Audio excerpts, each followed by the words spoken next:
At Christmas dinner, my grandfather pulled out his checkbook with the kind of ceremony that made everyone pay attention. 32 people crammed into my parents' house in Cherry Hills Village. The dining room table extended with every leaf they owned. Folding tables added to accommodate everyone. Turkey and ham and every side dish you could imagine covering every surface. My brother Tyler at the center of the main table telling some story that had everyone laughing. That confident voice, that easy charisma, the one who could hold a room without trying. My sister Morgan showing off her new engagement ring for the 20th time. Diamond catching the light. Fiancé looking proud. My parents basking in the glow of their successful, beautiful children. My mother actually glowing. My father's chest puffed out with pride. Standard Fletcher family Christmas. The annual gathering where everyone came together. Where we pretended we were a happy, functional family. Where the facade was carefully maintained. Conversations flowing. Wine pouring. Kids running around. That comfortable chaos of a large family gathering where everyone had their role. Tyler the star. Morgan the princess. Me the background character. The one who showed up but didn't really matter. The one whose accomplishments were footnotes while Tyler's were headlines. Then Grandpa stood up, tapped his wine glass with his fork. The clear ringing cut through the noise. Conversations stopped. Attention turned. Everyone looking at the patriarch. At the man who'd built the family fortune. Who'd created the empire that supported all of us in various ways. "I want to do something special this year," he said. His voice still strong at 89. Still commanding. Still the voice of a man who'd run boardrooms and made million-dollar decisions.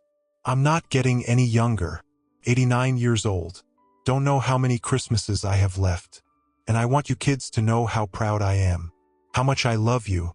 How much you mean to me. So I'm doing something I've never done before. Something significant." He pulled out his checkbook. The expensive leather kind. Gold embossed with his initials. The kind that screamed wealth and success. The kind you don't buy at office supply stores. He opened it with deliberate slowness. Everyone watching. Waiting. The room had gone completely silent. Even the kids had stopped running. Everyone sensing something important was happening. Grandpa pulled out his fountain pen. Another expensive item. Mont Blanc. I'd given it to him for his 80th birthday. One of the few gifts from a grandchild he actually used. He started writing. Slow. Careful. His handwriting still neat despite his age. Still the precise script of someone who'd signed important documents his whole life. First check. He filled it out completely. Signed it. Tore it carefully from the book. Held it up. "Tyler," he said. "Come here, son." Tyler stood. Walked over with that confident stride. The walk of someone who'd never doubted they belonged. Who'd never questioned their place in the family. Who'd always known they were valued. Grandpa handed him the check. Said something quiet I couldn't hear. Tyler looked at the check. His eyes went wide. Comically wide. Like a cartoon character. "Grandpa," he said. Loud enough for everyone to hear now. This is $500,000. The room erupted. Gasps. Exclamations. People leaning forward to see if they'd heard correctly. $500,000. Just written out like that. Casual as anything. My mother's hand went to her mouth. My father leaned forward in his chair. Tyler's wife looked like she might faint. Grandpa smiled. That warm, genuine smile. "You've worked hard, Tyler. Built that marketing business from nothing. I know it's been struggling. I know you've been under stress. This is to help. To give you breathing room. To let you know I believe in you. I'm proud of you, son." Tyler hugged him. Actual tears in his eyes. "Thank you, Grandpa. Thank you so much. I don't know what to say. This changes everything." Grandpa patted his back. "You don't need to say anything. Just keep making me proud." He went back to his checkbook. Wrote another check. Same careful process. Same deliberate attention. Called Morgan over. She practically ran. Bouncing with excitement. Grandpa handed her the check. Gave her a speech about her engagement. About starting her life. About how proud he was of the woman she'd become. Morgan cried. Real tears. Mascara running. She hugged Grandpa so hard he almost fell over. "This is the best Christmas present ever," she sobbed. "I can't believe." "Grandpa, thank you. Thank you so much." Next was my cousin James. Same amount. Same ceremony. Speech about his medical practice. About how he was making a difference. About family legacy. James looked stunned. Kept looking at the check like he couldn't believe it was real. His wife hugged him. They were both crying. Then my cousin Sarah. Speech about her dedication to teaching. About shaping young minds. About carrying on values. Sarah actually dropped the check she was shaking so hard. Had to pick it up off the floor. Stood there clutching it and crying. For checks. For speeches. For grandchildren receiving $500,000 each. Everyone in the room watching. Calculating. Wondering. If 4 had received checks, surely there was one more. Surely Grandpa wasn't going to skip anyone. Surely everyone would be treated equally. Then Grandpa called my name. "Ethan. Come here, son." I stood up. Walked over. Aware of everyone watching. Aware of Tyler smirking. Aware of Morgan whispering to her fiancé. Aware of my mother's expression. That look. The one I'd seen my whole life. The one that said, "Let's see what happens with Ethan." Like I was an experiment that might fail. A project that might not work out. The disappointing variable in their perfect family equation. Grandpa handed me a check. Looked me in the eyes. Held my gaze. Something in his expression I couldn't read. Something significant. Something that felt like a message. "Ethan," he said. Voice different than with the others. Quieter. More serious. "You're a good man. An honest man. Don't ever let anyone tell you different. Don't ever doubt your worth. Remember that." I looked at the check. $500,000. Made out to Ethan James Fletcher. Today's date. December 24th, 2024. My grandfather's neat signature. The amount written out in his precise script. $500,000/$100. I stared at it. At the paper in my hands. At what it represented. At what it could mean. My mother laughed. Not a happy laugh. Not a proud laugh. A mocking laugh. Sharp. Cutting. The laugh she used when she thought someone was being ridiculous. "Oh, honey," she said. Loud enough for everyone to hear. Voice dripping with condescension. "Don't get excited. They're fake. Dad does this every year. Writes checks he can't cash just to make a show of it. Sweet, really, but embarrassing. The checks are just for show. A dramatic gesture. They won't clear. Don't even try to deposit it. You'll just embarrass yourself at the bank." I looked at her. At my mother. This woman who'd raised me. Who'd given birth to me. Who'd spent 36 years making sure I knew I was less than Tyler. Less important. Less valued. Less everything. She was smiling. That condescending smile. The one that said she was helping me. Saving me from embarrassment. Protecting me from myself. My father nodded. Agreeing as he always did. "Your mother's right, Ethan. Don't waste the bank's time. It's a nice gesture from Grandpa. A Christmas tradition. But the checks aren't real. Never have been. We appreciate the sentiment, but don't actually try to deposit it. Just put it in a drawer somewhere. Maybe frame it if you want. But it's not real money." I looked back at Grandpa. He was watching me. Still that intense gaze. Still that unreadable expression. Waiting for something. Testing something. I folded the check carefully. Put it in my wallet. In the billfold. Safe. Protected. "Thank you, Grandpa," I said, meeting his eyes. "This is incredibly generous. I really appreciate it. This means a lot to me." Tyler laughed. That superior laugh. The one I'd heard my entire life. "Dude, Mom just told you it's fake. Why are you thanking him like it's real? Are you that desperate for validation? That pathetic?" I ignored him. Kept looking at Grandpa. "I appreciate the gesture. Whether the check clears or not, I appreciate that you thought of me. That you included me. That matters more than the money." Grandpa's expression changed. Something like satisfaction. Like approval. like I'd passed some test I didn't know I was taking. He squeezed my shoulder. "You're a good man, Ethan. Don't forget that. No matter what anyone says, no matter what happens, you're good." More laughter around the table.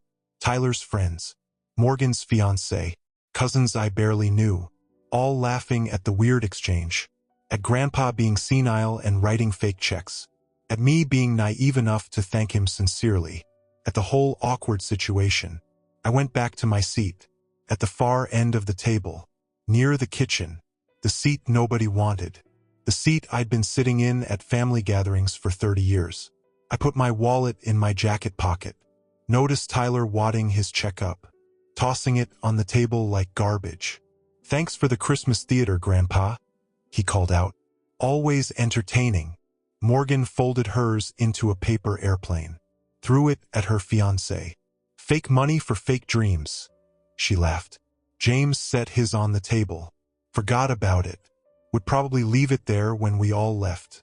Sarah tucked hers in her purse, but I heard her tell her husband, "At least it's a nice keepsake, something to remember Grandpa by. Only I treated it like it might be real. Only I put it carefully in my wallet. Only I thanked him like he'd actually given me something valuable." And Grandpa noticed. I saw him notice, saw him watching me, saw him watching Tyler toss his aside, saw him watching the others dismiss what he'd given them, saw something in his expression, something that looked like disappointment, and something else, something that looked like confirmation. Dinner continued. People ate, drank, talked. The checks were forgotten. Became a funny story. "Remember when Grandpa gave out fake checks? That was hilarious. Poor guy, getting old. At least he's still got his humor." I didn't participate in that conversation. Just ate my turkey, drank my wine, watched my family, really watched them, saw how they interacted with Grandpa, how they dismissed him, how they treated him like a senile old man who needed to be humored, how they laughed about the checks he'd written, how none of them considered that maybe, just maybe, he was serious. The evening wound down. People started leaving, heading home, full of food and wine and holiday cheer. Tyler left early, had to get the kids to bed, had to get home, had to do whatever Tyler always had to do that was more important than spending time with family. Morgan left with her fiancé. They had another party to go to, something with his family, somewhere more fun, somewhere that mattered more. I stayed late, helped clean up, loaded the dishwasher, put away leftovers, wiped down counters. My parents let me, didn't thank me, just accepted it as what I did, what I'd always done. The helpful son, the one who cleaned up, the one who made himself useful because he couldn't make himself interesting. Grandpa found me in the kitchen. "Walk me to my car," he asked. I dried my hands, grabbed my coat. We walked out into the cold December night. Colorado winter, clear sky, stars visible despite the city lights, cold enough to see our breath. His car was in the driveway, classic Mercedes, 30 years old but immaculate. He maintained it himself, said he liked having something to work on, something to keep his hands busy. We stood by the driver's door. He didn't get in, just stood there, looking at me. Finally spoke. "You were the only one." His voice quiet, serious. "The only one who treated it like it might be real. The only one who thanked me sincerely.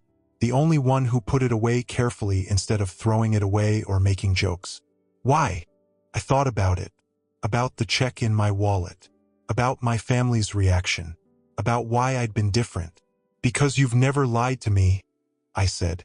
"In 36 years, you've never lied to me. Never told me something that wasn't true. Never misled me. So I didn't see any reason you'd give me a fake check. Even if everyone else said it was fake. Even if it seemed too good to be true. I trusted you. I believe you. I always have." Grandpa's eyes filled with tears. Actual tears. Spilling over. Running down his weathered face. He pulled me into a hug. Hard. Tight.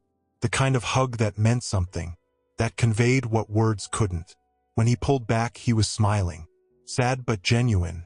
"Go to the bank tomorrow," he said. "First thing." Deposit the check. See what happens. And tomorrow night, after come to my house. 7 o'clock. Don't tell your parents. Don't tell Tyler or Morgan. Don't tell anyone. Just come. We need to talk. There are things you need to know. Things I should have told you years ago. Things I need to show you. I nodded. Okay. I'll be there. He got in his car. Drove away. I stood in the driveway watching his taillights disappear, wondering what tomorrow would bring, wondering if the check was real, wondering what Grandpa wanted to tell me, wondering why he'd said I was the only one who believed, the only one who trusted, the only one who treated his gift with respect. I drove home, to my small house in a neighborhood that was improving but wasn't quite there yet. The house I'd bought 3 years ago. The fixer-upper I could barely afford. The place I'd been slowly renovating on weekends and evenings. Teaching high school didn't pay great. Being an adjunct professor at the community college paid even less. I had 2 jobs. Worked 60 hours a week. Made just enough to cover my mortgage and bills and student loans. The student loans I'd taken out for graduate school. The loans I was still paying off at 36. The debt that hung over me every month. The reminder that I'd had to do it alone, that nobody had helped me, that I'd worked 3 jobs through grad school while Tyler had his handed to him. I let myself in. Small living room, furniture from IKEA. Nothing fancy, nothing like Tyler's house, nothing like the image my family projected. Just functional, clean, mine. I sat on my couch, pulled out my wallet, took out the check, looked at it under the light. It looked real, felt real, had all the right elements, security features, watermarks, Grandpa's signature I'd recognize anywhere, $500,000, $500,000, more money than I'd make in 10 years of teaching, money that could pay off my student loans, pay off my mortgage, give me breathing room, let me stop working 2 jobs, let me just live without the constant financial stress.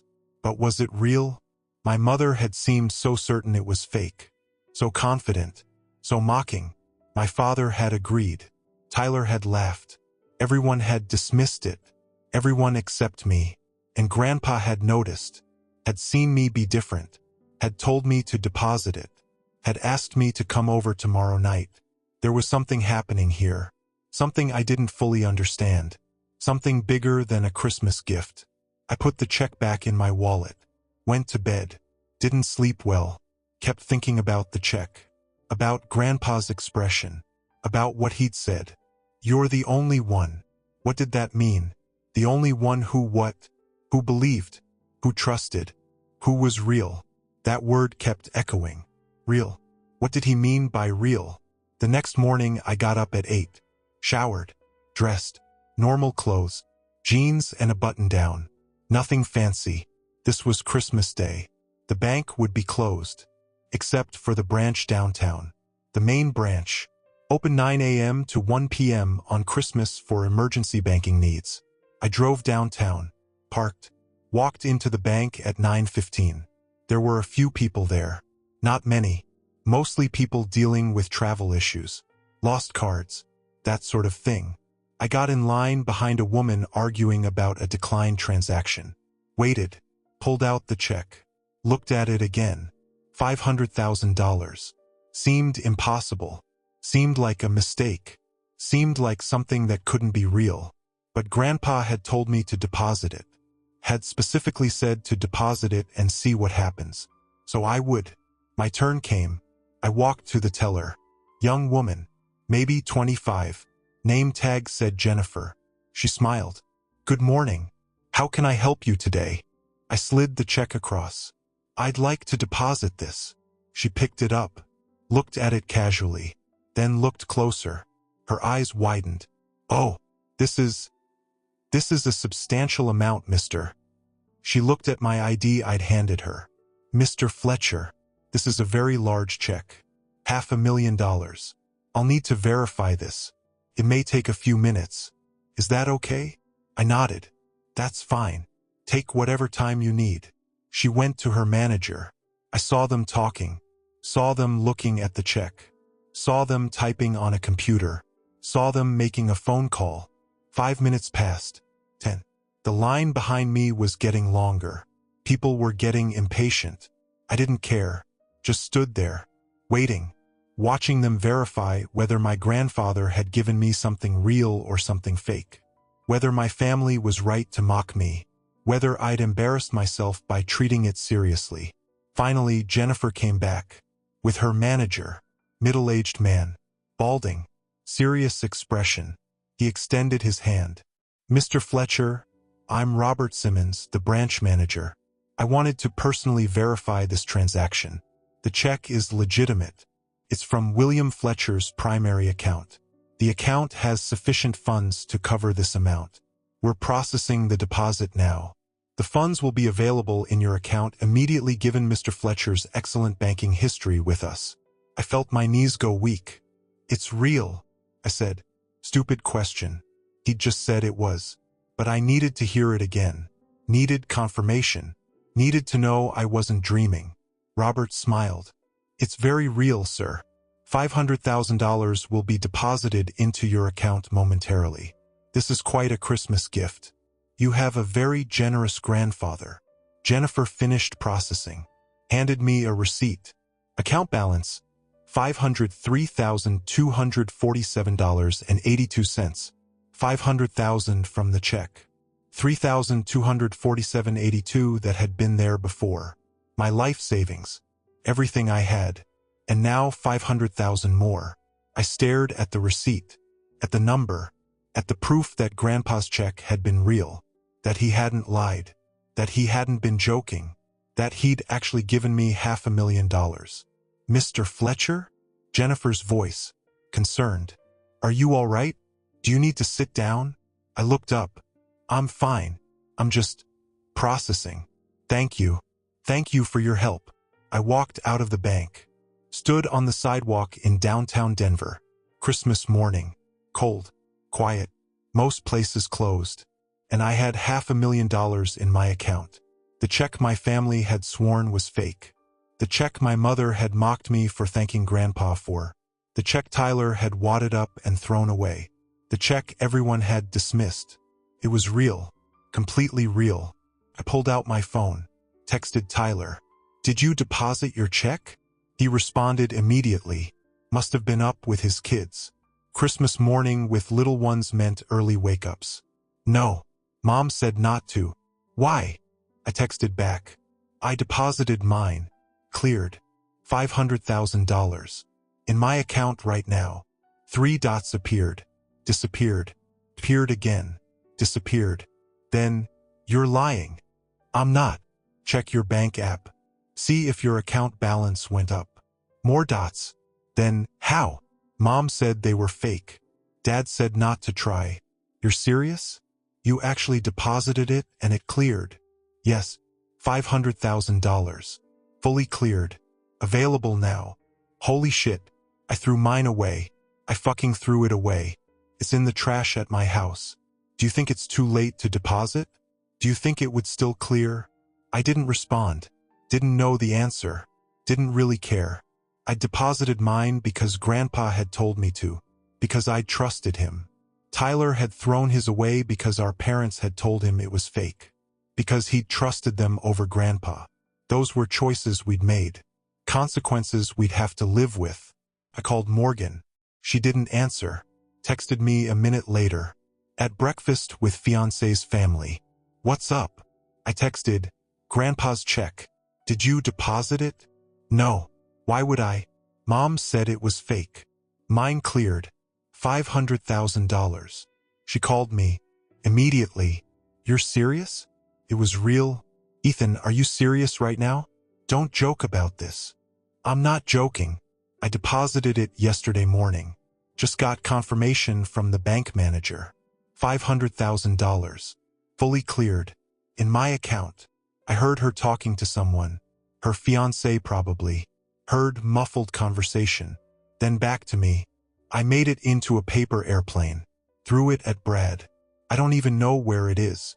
Might have thrown it away. Ethan, this is... Why didn't Grandpa tell us they were real? Why did he let Mom and Dad say they were fake? I don't know. But he told me to come to his house tonight. Said we need to talk. Said there are things I need to know. Can I come? He said just me. Said not to tell anyone. But I'm telling you now. The checks were real. At least mine was. I don't know about the others. She hung up. I stood there holding my phone. Feeling, I don't know what I felt. Not victorious. Not happy exactly. Just confused and curious. And increasingly certain that something bigger was happening. That the checks were a test. That Grandpa had been testing us. Testing who would believe him. Who would trust him. Who would take him seriously despite what our parents said. And I'd been the only one. The only one who'd passed. I tried calling James. No answer. Left a voicemail. James, it's Ethan. Call me when you get this. It's about Grandpa's check. Important. Tried Sarah. Same. Voicemail. Sarah, it's Ethan. Call me. About Grandpa's check. You'll want to hear this. I drove home. Sat in my living room. Checked my bank app. The balance was there. $503,247.82. Real. Actual. Mine. I could pay off everything. My mortgage. My student loans. My car. My credit cards. Everything. And still have over $300,000 left. Could quit one of my jobs. Could just teach. Could stop living paycheck to paycheck. Could breathe. For the first time in my adult life, I could breathe. My phone rang. My mother. I answered. Ethan, Tyler just called me. Said you deposited that check. Said it cleared. That can't be right. The bank must have made a mistake. You need to call them. Tell them it was a fake check. They'll catch it eventually and you'll be in trouble. You need to fix this before you get in legal trouble for depositing a fake check. I kept my voice even. Mom, the bank manager personally verified it. It's from Grandpa's primary account. The account has sufficient funds. Cleared. It's real. All $500,000. Silence. Long silence. Then, that's not possible. Your father and I told you those checks were fake. We know Grandpa. He does this every year. The checks are always fake. The bank made a mistake. You need to. I cut her off. Mom, why did you tell us the checks were fake? More silence. Because they always are. He writes them as a joke, as a Christmas tradition, to make everyone feel special for a moment. But they're not real. They're never real. Mine was real. Deposited it. Cleared it. Have the money. So either Grandpa's been writing real checks all along and you've been lying to us. Or this year was different. Which is it? Ethan, don't take that tone with me. I'm your mother. We were trying to protect you from embarrassment. From thinking you'd gotten something you hadn't. We were trying to protect me? Or protect yourselves? Did you tell us they were fake because they actually were? Or because you didn't want us to find out they were real? She hung up. Didn't answer the question. Just hung up. That told me everything I needed to know. The day passed slowly. I tried to do normal Christmas things. Watched movies. Ate leftovers. But my mind kept going back to the check. To the money in my account. To Grandpa's instructions to come to his house tonight. To the growing suspicion that the checks had been a test. And that I was the only one who'd passed. 7 o'clock came. I drove to Grandpa's house. The mansion in Cherry Hills. The house where I'd spent so many weekends as a kid. Where Grandpa had taught me chess and told me business stories and made me feel valued in a family that usually made me feel invisible. He answered the door before I knocked. Like he'd been waiting. Right on time, he said. That's good. That's very good.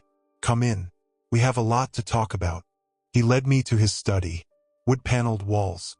Books floor to ceiling. The massive oak desk where he'd run his manufacturing empire. Where he'd made decisions that employed thousands. Where he'd built something from nothing.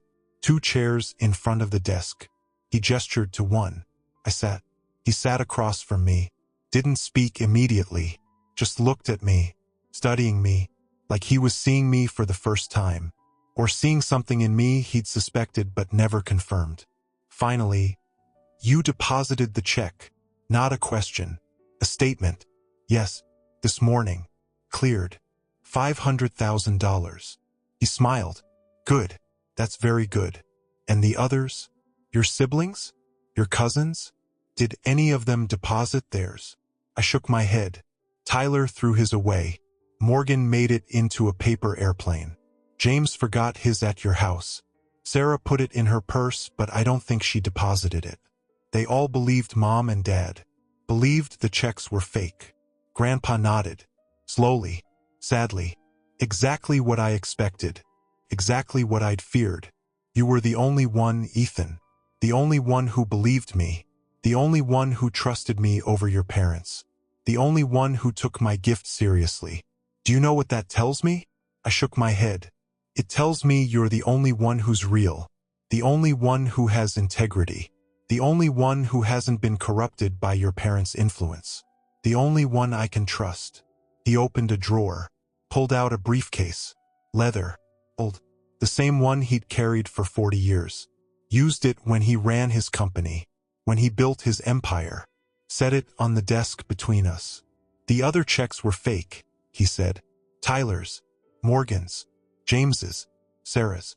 All of them. Worthless paper. If they tried to deposit them, they would have bounced. I set it up that way. Wrote them from an account with insufficient funds. An account I opened specifically for this test. They would have failed. Would have bounced. Would have embarrassed anyone who tried to deposit them. But I knew they wouldn't try. Knew your parents would tell them not to. Knew they'd believe your parents over me. And I was right. They all believed. All except you. He opened the briefcase. Inside were documents. Stacks of them. Files. Folders. Years of paperwork. I needed to know, he continued. Needed to know who in this family still had integrity. Who could be trusted. Who hadn't been corrupted. Because I've learned something over the past few years. Something terrible. Something that's broken my heart. And I needed to know who I could trust with this information. Who would believe me. Who would stand with me. The test was to find out. And you passed. You're the only one who passed. He pulled out documents. Started laying them on the desk. What I'm about to show you, he said, is going to change everything. It's going to change how you see your family. How you see your childhood. How you see your place in this family. It's going to hurt. It's going to make you angry. But it's the truth. And you deserve to know the truth. Even if it's painful. He pulled out a ledger. Old-fashioned accounting book. His handwriting filling the pages. 10 years ago, he said, I started giving money to your parents. Money to distribute to you kids. You, Tyler, Morgan. Equal amounts. Always equal. Birthdays. Christmas. Emergencies. Education. Always the same for each of you. I'd write one check to your parents. They'd distribute it. Or so they told me. So I believed. So I trusted them to do. He opened the ledger. Showed me the first page. Year 2015. That year I gave them $30,000. $10,000 for each grandchild. Birthday gifts. You were all in your 20s. Starting your lives. I wanted to help. I wrote the check. Your parents confirmed receipt. Confirmed distribution. Told me each of you got $10,000. He pulled out another document. Bank statement. But here's what actually happened. Tyler received $15,000. Morgan received $10,000. You received $5,000. Your parents kept or redistributed your share. Gave extra to Tyler. Gave you less. Lied to me about it. I stared at the documents. At the proof. I didn't get $5,000 that year, I said. I didn't get anything. I was in graduate school. Working 3 jobs. Barely making rent. I didn't get any gift from you that year. Grandpa's face darkened. Because your parents kept it. Took the $5,000 designated for you and kept it. Told me they'd given it to you. Told you I hadn't sent anything. Kept it for themselves or gave it to Tyler. I don't know which. But you never got it. He flipped pages. Year after year. Entry after entry. Money given equally. Money distributed unequally. Always more to Tyler. Sometimes more to Morgan. Always less to me. Often nothing to me. Year 2016, Grandpa said. $50,000. College graduation gifts. You and Tyler both graduated that year. $25,000 each. Your parents confirmed they gave Tyler $50,000. Told me you'd gotten scholarships and didn't need it. Kept your $25,000. I remembered that graduation. How Tyler had bought a new car. Brand new BMW. Said it was a graduation gift from our parents. How I'd been happy for him while I drove my 15-year-old Honda. How I thought our parents had money to give Tyler but not me.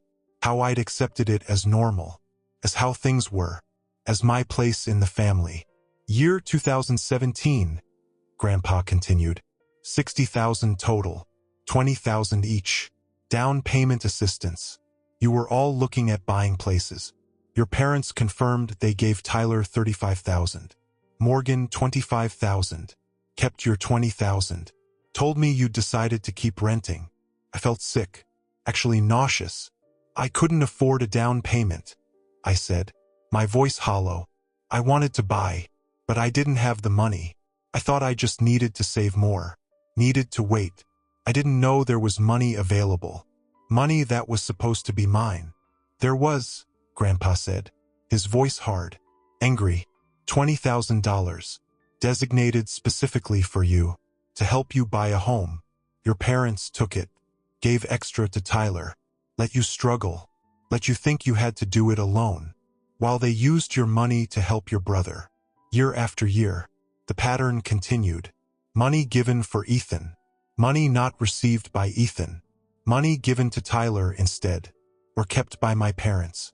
Or disappeared into whatever they'd used it for. Year 2018, Grandpa said. $75,000. Education fund. You were pursuing your teaching credential. Tyler was doing another MBA. Morgan was in law school. $25,000 each. Your parents told me they gave Tyler $40,000. Morgan $30,000. You $5,000. Said you'd gotten a grant and didn't need as much. I hadn't gotten a grant. I'd taken out loans. $30,000 in additional student loans to cover the credential program. Loans I was still paying off. Loans that ate into my paycheck every month. Loans I'd thought were necessary because I didn't have any other option. And all along, there had been $25,000. Money specifically for my education. Money my parents had taken and given to Tyler. Year 2019, he continued. $45,000. Emergency fund. $15,000 each. Your car died. You needed a new transmission. $8,000. Your parents told me they gave Tyler $25,000. Morgan $15,000. You $5,000. Said you'd handled your emergency independently. I remembered that. Asking my parents for help. Just a loan. I pay them back. They'd said no. Said I needed to learn to handle my own problems. That asking for money was weak. That I should have saved better. I drained my emergency fund. Taken on credit card debt. Struggled for months to pay it off. And all along, Grandpa had given them $15,000 specifically for my emergency. They'd kept it. Told him I'd handled it myself. Let me struggle while they pocketed money meant to help me. Grandpa kept going. Year 2020, 2021, 2022, 2023, 2024. 10 years of entries. 10 years of theft. 10 years of systematic redirection of my share to Tyler. 10 years of lies to Grandpa. 10 years of lies to me. When he finished, he pulled out a summary sheet. Handwritten. His precise script. Over 10 years, he said. I gave your parents $420,000 to be distributed equally among 3 grandchildren. $140,000 for each of you. You received $18,000 over that decade. Your parents stole $122,000 from you. Tyler received $215,000. Morgan received $187,000. Combined, they got $402,000 of the $420,000 total. You got less than 5% of what you were supposed to receive. $122,000. Over 10 years. Money that could have changed my life. Could have paid for graduate school without loans. Could have been a house down payment. Could have been an emergency fund. Could have been breathing room. could have been choices. Instead, it went to Tyler, to Morgan, to anyone except me.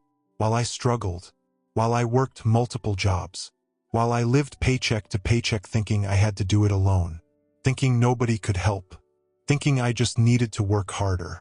But that's not all, Grandpa said. He pulled out another file. Your grandmother, my wife, she died 12 years ago. Before she passed, she was very specific about her wishes. She set up trust funds for her grandchildren, $25,000 each, to be distributed when you turned 30. You turned 36 years ago. Did you receive your trust fund? I shook my head, couldn't speak, just shook my head. Grandpa's jaw tightened. Because your parents were executors of her estate. They were supposed to distribute those funds. Tyler got his at 30, bought that BMW I mentioned. The graduation car. That wasn't from your parents. That was from your grandmother's trust fund. His trust fund that he received on time. Morgan got hers at 30, paid off credit cards, down payment on furniture. Your parents gave them their trusts, but not you. They kept yours. Told me you'd received it. Told you nothing. Kept $25,000 your grandmother specifically wanted you to have. I felt something break inside. Not crack. Break. Completely. My grandmother had left me money. Had wanted me to have something. Had specifically set it aside for me. And my parents had stolen it. Had kept it. Had never told me. Had let me think my grandmother hadn't done anything special for me. While they'd given Tyler and Morgan theirs. There's more, Grandpa said, his voice gentle now, like he knew he was delivering blows, like he knew this was destroying me. 8 years ago, you were applying to graduate school, needed help with tuition. Your parents said no, said you needed to handle it yourself. That debt would teach you responsibility. Remember, I remembered, vividly, the conversation in their kitchen. Me explaining the credential program, how it would let me teach full-time, how it would increase my earning potential, how I just needed help with tuition, could pay them back, just needed a loan. My father shaking his head. No, Ethan, you need to figure this out yourself.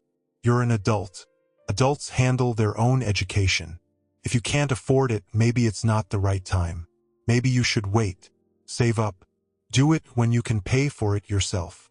My mother nodding. Your father's right. We can't keep bailing you out. You need to learn financial responsibility. Taking on debt will teach you that. Will make you appreciate the education more. I'd left their house feeling like a failure. Like I'd asked for too much. Like wanting help was childish. I'd taken out $40,000 in student loans. Worked 3 jobs through grad school. Lived in a terrible apartment. Ate ramen and pasta. Graduated with debt that took me 6 years to pay off. Just finished paying it off last year. Just finally got that weight off my shoulders. And now Grandpa was pulling out another document. That year, he said, I gave your parents $75,000. $25,000 for each of you. Education support. I wrote, for Ethan's graduate school tuition, in the memo line. Told them explicitly it was to help you with school.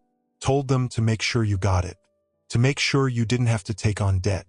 To make sure you could focus on learning instead of working 3 jobs. He slid a copy of the check across. I could see the memo line. For Ethan's graduate school tuition.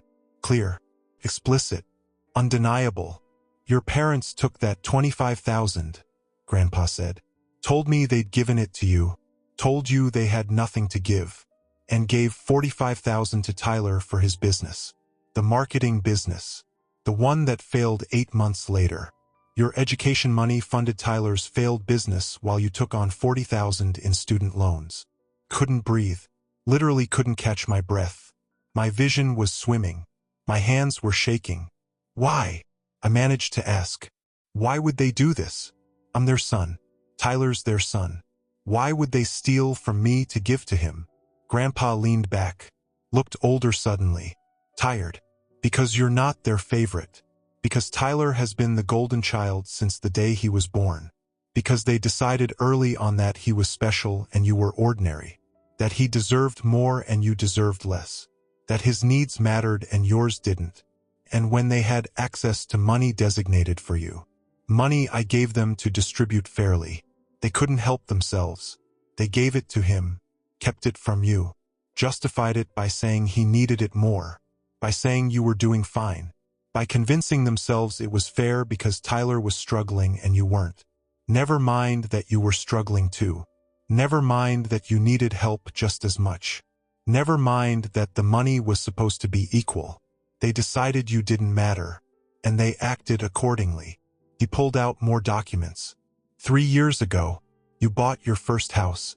Small place. Needed work. You asked your parents for help with the down payment. Just a loan. You'd pay it back.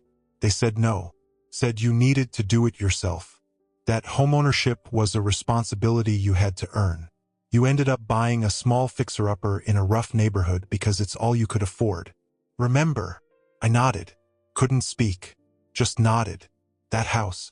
The one I'd bought with every penny I'd saved. The one that needed so much work. The one in the neighborhood where I didn't feel safe. The one I'd lived in for 3 years working on it every weekend. Fixing it up. Making it livable. Selling it and finally buying something better with the equity. That had been 3 years of my life. 3 years of struggling in a house I could barely afford in a neighborhood I hated.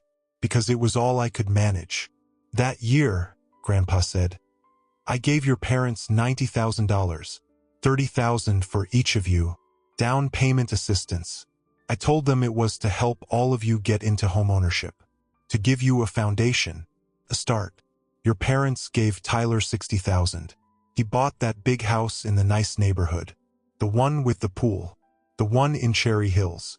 Your down payment assistance bought him a house 3 times the size of what you could afford. Morgan got $25,000. Put it toward her condo downtown. The nice place. The one with the view. You got nothing. Your parents kept your $30,000. Told me they'd given it to you.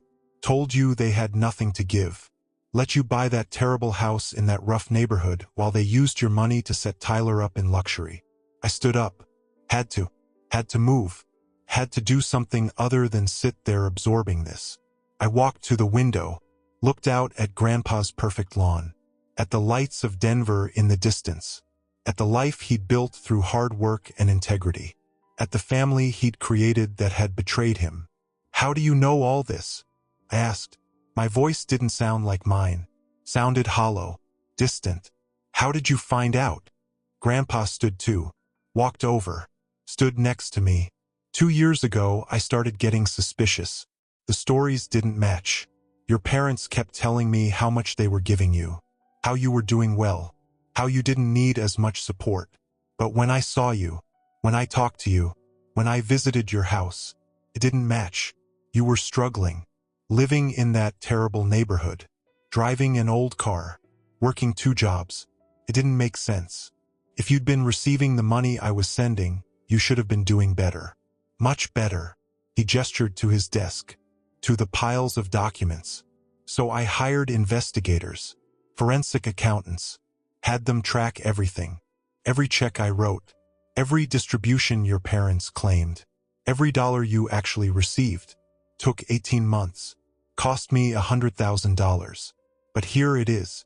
Proof. Undeniable proof. Your parents have been stealing from you for over a decade. Systematically. Deliberately. They've stolen $147,000 from you when you add in your grandmother's trust fund. $122,000 in diverted gifts. $25,000 from the trust. $147,000 total. Money that was yours. Money you never received. Money they took and gave to Tyler and Morgan. Or kept for themselves. He turned to look at me. That's why I did the test. The fake checks. I needed to know who in this family still had integrity. Who would believe in me. Who would trust me even when everyone else said not to. Who was real. You were the only one. The only one who deposited the check. The only one who trusted me over your parents. The only one who passed. And now you know why it mattered. Why I needed to know. Because I'm about to do something big.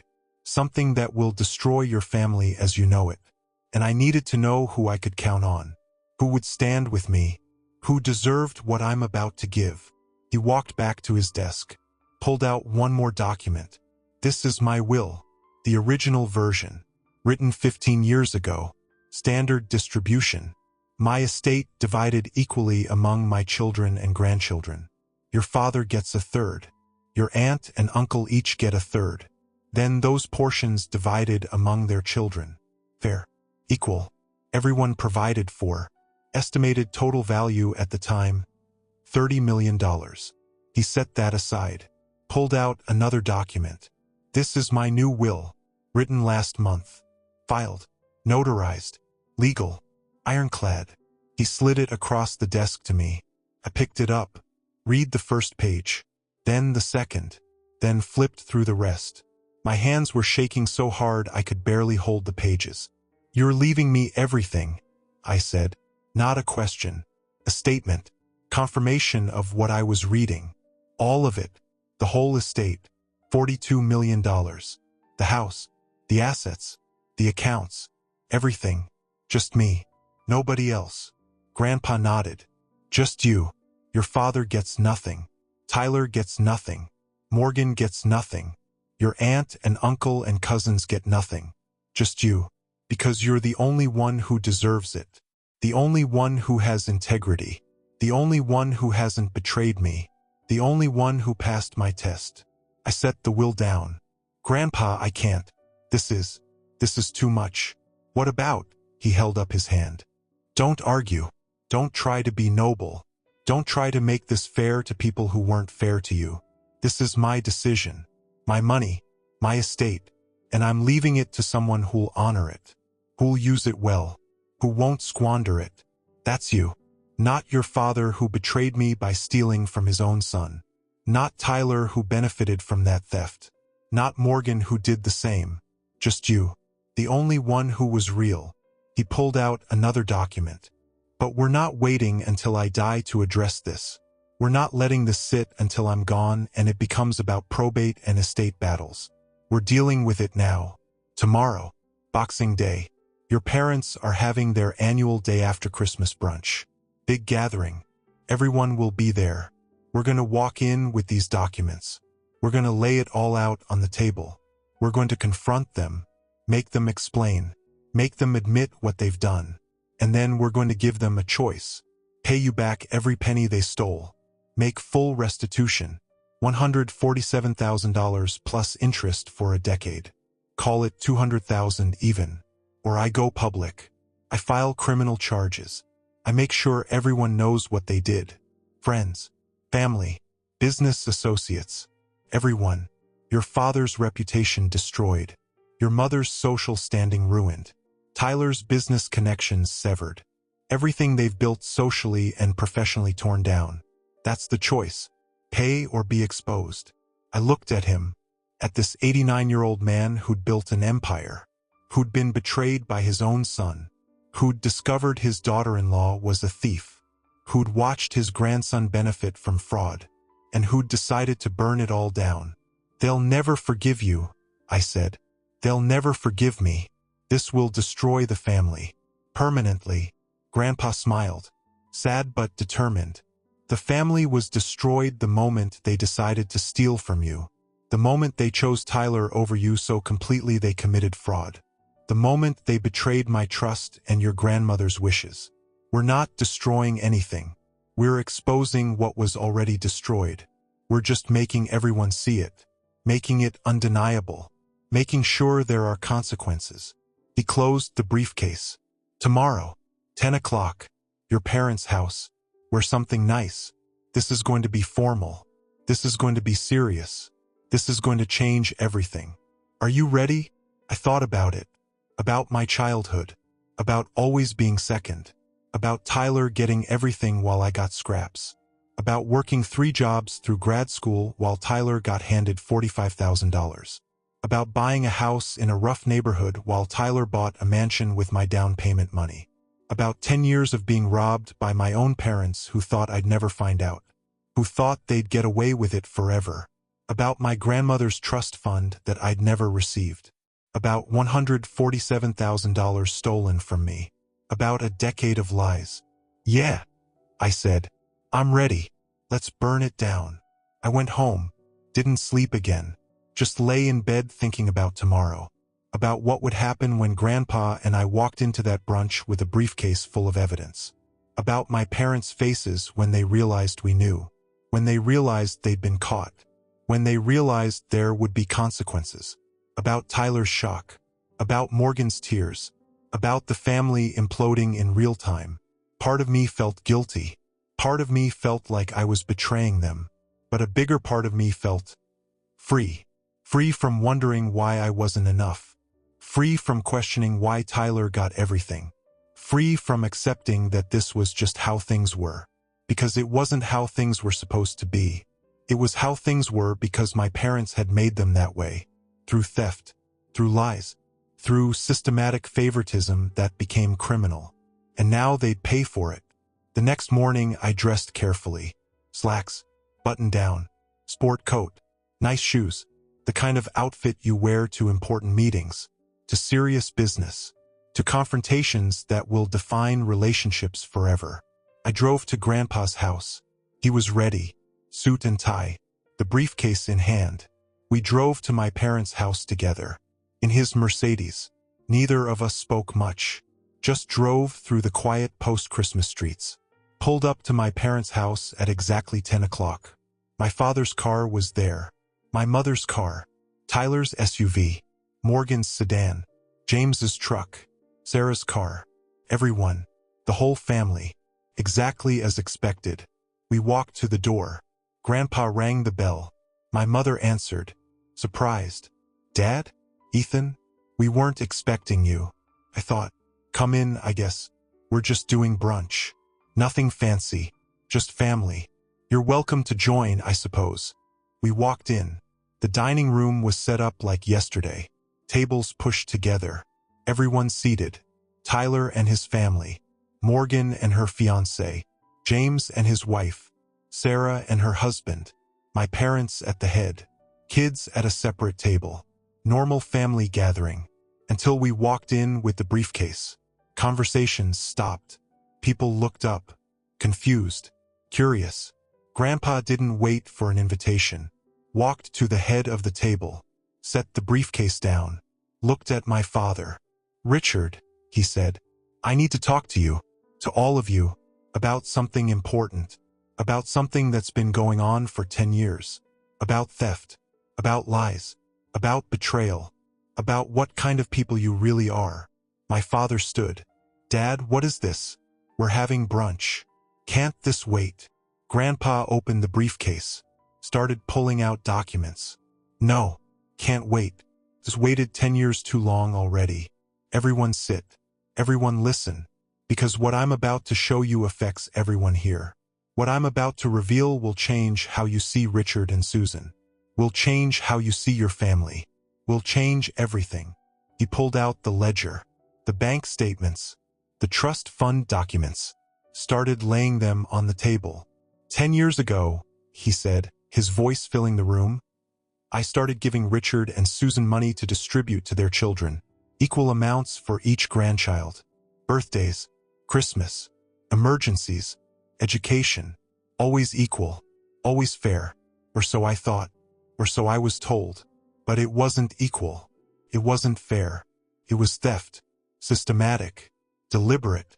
Criminal. He turned to Tyler. Tyler, how much money have you received from me over the past 10 years? Money I gave your parents to give to you? Tyler shifted uncomfortably. I don't know. Several times. Graduation. Business startup. House down payment. Maybe 100,000 total. Grandpa nodded. Try 215,000. Over 10 years. $215,000.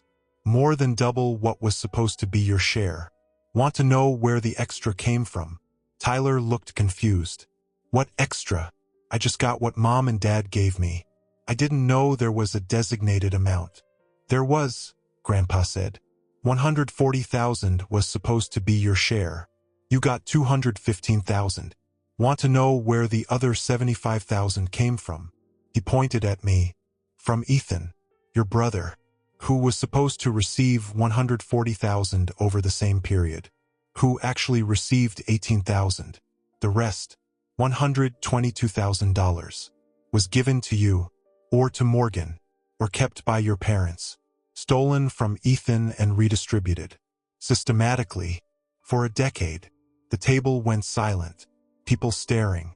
Tyler had gone pale. Morgan looked confused. My mother's hand was over her mouth. My father looked like he wanted to disappear. Grandpa kept going, document after document, year by year, showing the pattern, the theft, the lies, the systematic diversion of my share to Tyler and Morgan. But that's not all, he said. He pulled out the trust fund documents. When my wife died 12 years ago, she left trust funds for her grandchildren, $25,000 each. Tyler got his at 30, bought a BMW. Morgan got hers at 30, paid off debt. Ethan was supposed to get his at 30, 6 years ago. He never received it, because Richard and Susan kept it, stole it, told him nothing, told me he'd gotten it, kept $25,000 that their own mother specifically wanted Ethan to have. Tyler stood up. I didn't know. Cameron, I swear. I didn't know the money was supposed to be divided equally. I thought Mom and Dad were just helping me. I didn't know they were taking from you. Grandpa laughed. Harsh. Cold. You didn't want to know. You were happy taking it. Happy being the favorite. Happy watching your brother struggle while you got everything. Don't pretend you're innocent. You knew Ethan was working 3 jobs. You knew he was struggling. You knew he'd bought a terrible house because it's all he could afford. You knew. You just didn't care. Because it benefited you not to care. He turned to my parents. But the worst part, the most unforgivable part. 8 years ago, Ethan applied to graduate school. Needed help with tuition. Came to you. Asked for a loan. Just a loan. He'd pay you back. You said no. Told him he needed to handle it himself. That debt would teach him responsibility. He took out $40,000 in student loans. Worked 3 jobs through grad school. Struggled for years to pay it off. And you watched. You let him struggle. While you had $50,000 I'd given you specifically for his education. $50,000 marked for Ethan's graduate school tuition in the check memo line. You took that money and gave $45,000 to Tyler for a business that failed 8 months later. You let your son go into debt while you funded his brother's failed business with money that was supposed to be his. What kind of parents do that? What kind of people do that? My mother was crying now. Full sobs. My father couldn't look at anyone. Tyler was staring at his plate. Morgan had her head in her hands. The rest of the family was silent, shocked, watching this unfold. Watching the perfect family image shatter. I did a test yesterday, Grandpa continued. Gave each grandchild a check. $500,000. Told them it was a Christmas gift. 4 of those checks were fake. Props. Would have bounced if anyone tried to deposit them. 1 was real. Fully funded. $500,000. Want to guess whose? He gestured to me. Ethan's. The only person who believed me. Who trusted me, who took my gift seriously, the only person who deposited it, the only person who passed the test. Tyler threw his away. Morgan made hers into a paper airplane. James forgot his. Sarah tucked hers away but didn't deposit it. Only Ethan believed me. Only Ethan was real. Only Ethan has integrity. He pulled out the will. The new one. This is my will. Filed last month. Legal. Notarized. Ironclad. It leaves my entire estate to Ethan. All $42 million. Everything. The house. The assets. The accounts. Everything. Richard gets nothing. Tyler gets nothing. Morgan gets nothing. Just Ethan. Because he's the only one who deserves it. The only one who hasn't betrayed me. The only one who was real when everyone else was fake. My father found his voice. Dad, you can't. You can't do this. We're family. You can't cut us out over money. Over a misunderstanding. Grandpa's face was steel. A misunderstanding? You stole from your own son for 10 years. You stole $147,000 from him. You gave it to his brother. You lied to me. You lied to him. You betrayed my trust. You betrayed your mother's wishes. You violated the duties I entrusted to you. That's not a misunderstanding. That's theft. That's fraud. That's unforgivable. He pulled out one more document. Here's what's going to happen. You're going to pay Ethan back. Every penny you stole. $147,000. Plus interest. Plus damages. Plus pain and suffering. Call it $200,000 even. You have 1 year to pay. Sell the house if you have to. Cash out retirement accounts. Take loans. I don't care how you do it, but you're going to make restitution. You're going to make this right. Or, he paused, let that hang in the air. Or I go public. I file criminal charges. Wire fraud. Theft. Elder fraud for lying to me about distributions. I make sure everyone knows what you did. Your friends. Your social circle. Richard's business associates. Everyone. Your reputation destroyed. Your standing in the community ruined. Everything you've built socially torn down. That's the choice. Pay or be exposed. You have 24 hours to decide. He picked up the briefcase. Looked at me. Come on, Ethan. We're done here. We walked out. Left them sitting there. 32 people in shocked silence. Left them with documents proving a decade of theft. Left them with an ultimatum. Pay or be destroyed. We got in the car. Drove away. Neither of us spoke for a long time. Finally, Grandpa said, "How do you feel?" I thought about it. Free. Angry. Sad. Vindicated. Confused. All of it. Everything at once. He nodded. That's normal. That's healthy. What they did to you, Ethan, it's one of the worst betrayals I've ever seen. Parents stealing from their own child. For a decade.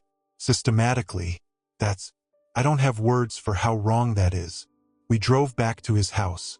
Spent the rest of the day there. Talking. Processing. Planning next steps. My phone started ringing around 3. My father. My mother. Tyler. Morgan. James. Sarah. Various relatives. Everyone wanting to talk. To explain. To defend. To attack. I didn't answer. Turned off my phone. Sat with Grandpa and drank scotch and talked about anything except family. The lawsuit was filed 3 days later. My parents refused the ultimatum. Refused to pay. Claimed they'd done nothing wrong. Claimed they'd distributed funds as they saw fit. Claimed they had parental discretion. Claimed I was being vindictive. So I sued. Civil suit. Theft. Fraud. Conversion of funds.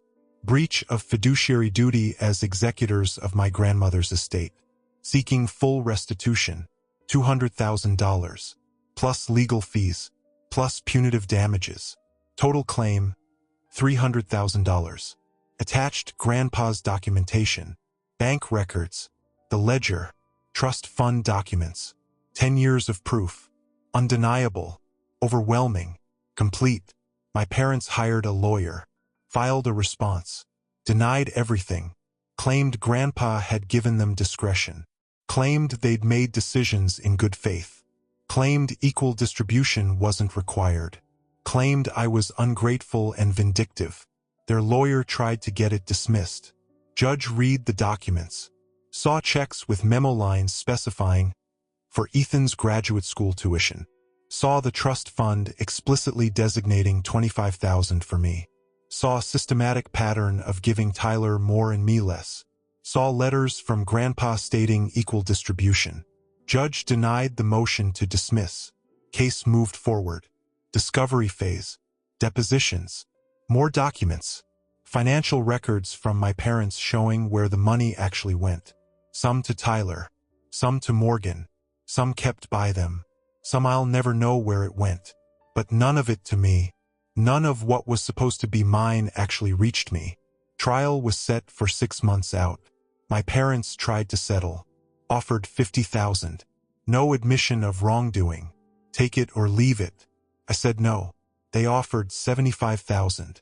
Still no admission. Still no acknowledgement. I said no. They offered $100,000. I said no. We went to trial. The trial lasted 3 days. Grandpa testified. Showed the jury his ledger. explained how he'd given equal amounts, how he'd trusted my parents to distribute fairly, how he'd discovered they hadn't, showed copies of checks with memo lines, showed letters stating his intentions, showed his investigation results. The forensic accountant testified, walked the jury through 10 years of money movements, showed how money designated for me went to Tyler instead, showed the pattern, the systematic theft, the deliberate diversion. My parents tried to defend it, claimed they'd made family decisions, claimed they'd given more to Tyler because he needed more, claimed I was doing fine and didn't need as much, claimed they'd acted in good faith. The jury didn't buy it, deliberated for 4 hours, came back with a verdict, guilty on all counts, ordered full restitution, $200,000, plus legal fees, $60,000, plus punitive damages, $100,000, total judgment, $360,000, payable immediately. My parents didn't have it, had to sell their house, the house in Cherry Hills, the house they'd lived in 30 years, listed it for $1.5 million, sold in 3 weeks for $1.4, after paying mortgage and fees, netted $800,000. $360,000 came to me. They used the rest to buy a small condo, 2 bedrooms, in Aurora, middle-class neighborhood. Nothing fancy, nothing like what they'd had. Dramatic downsize, dramatic change. Tyler tried to visit me after the trial, showed up at my house. "Ethan, please, we need to talk. This has gone too far. Mom and Dad had to sell their home. They're devastated. Can't you just let it go? Can't you forgive them? They made mistakes, but they're family." I looked at my brother, this person I'd grown up with, who'd benefited from theft, who'd lived in luxury while I struggled, who'd gotten everything while I got nothing. "Tyler, they stole from me for 10 years. They gave you my money. You knew I was struggling and never questioned why you had so much. You benefited from fraud. I'm not letting anything go. I got back what was mine. If that destroyed their comfortable life, that's consequences. That's justice. That's what happens when you steal." He left. I closed the door, blocked his number. Done with siblings who only cared when it affected them. Grandpa's health declined after the trial. The stress, the family fracture, the exposure of what his son had done. Something in him faded. He got quieter, weaker, moved slower. I visited him every day, sometimes twice a day, helped him, made sure he wasn't alone, made sure he knew he'd done the right thing. "I should have caught it sooner," he'd say sometimes. "Should have verified, should have checked, should have protected you better." I tell him it wasn't his fault, that he'd trusted the wrong people, that he'd made it right when he found out, that I was grateful, that I loved him, that what he'd done for me, exposing the truth, changing his will, giving me justice, it meant everything. He died 5 months after the trial, peacefully, at home, in his sleep. I was there, had been staying with him the last 2 weeks, helping him, making sure he was comfortable. He went to bed one night, didn't wake up the next morning. 90 years old, long life, full life, complicated ending, but he'd done what he thought was right. The funeral was tense. My father tried to speak. I stopped him. "He didn't want you speaking. He made that very clear. Sit down." Tyler glared at me, whispered something to Morgan. My mother cried loudly, performatively. My father sat stone-faced. I gave the eulogy, talked about Grandpa's integrity, his business success, his determination to see truth prevail, his test with the fake checks, his decision to leave everything to someone who deserved it, his courage in exposing theft even when it meant destroying family relationships. Everyone knew I was talking about them, about their failure, about being cut out. They knew and couldn't say anything. The will reading was 2 days later. My father contested it, filed objections, claimed undue influence, claimed Grandpa wasn't competent, claimed I'd manipulated an old man. The judge reviewed the case, saw that the will was written a year before Grandpa's death, saw testimony from the lawyer who drafted it that Grandpa was completely competent, saw the extensive documentation explaining his reasoning, saw that Grandpa had made his decision based on evidence, not emotion. Judge upheld the will, denied all objections. $42 million came to me, the house in Cherry Hills, the remaining manufacturing assets, the investment accounts, the properties, everything. My father got nothing. Tyler got nothing. Morgan got nothing.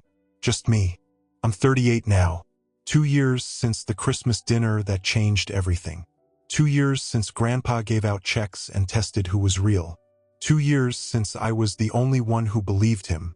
2 years since I learned my parents had been stealing from me for a decade. 2 years since the trial. 2 years since Grandpa died. 2 years since I inherited everything. I don't talk to my parents. Haven't spoken to them since the funeral. They tried for 6 months. Calls, texts, letters, emails, showing up at my house, at my work, at Grandpa's house that's now mine. I blocked them, got a restraining order when they wouldn't stop. Made it legal, made it clear. We're done. Forever. Tyler tried to reconnect last year. Long email. About therapy. About realizing how messed up our family was. About understanding his role. About wanting to apologize. I didn't respond. Whatever Tyler learned is good for him. Doesn't change what happened. Doesn't give me back the years I struggled unnecessarily. Doesn't make us brothers. We're just two people who shared parents, who had different experiences, who grew up in the same house but different worlds. Morgan and I email occasionally, very occasionally, surface things. She's the only one who actually apologized without qualification, who admitted what happened was wrong, who didn't try to minimize it or excuse it or ask me to forgive. Just said, "I'm sorry. You deserved better. I should have questioned things. I didn't. That's on me." It's not enough for real relationship, but it's enough that I don't hate her, that I answer her occasional emails, that maybe someday we'll rebuild something.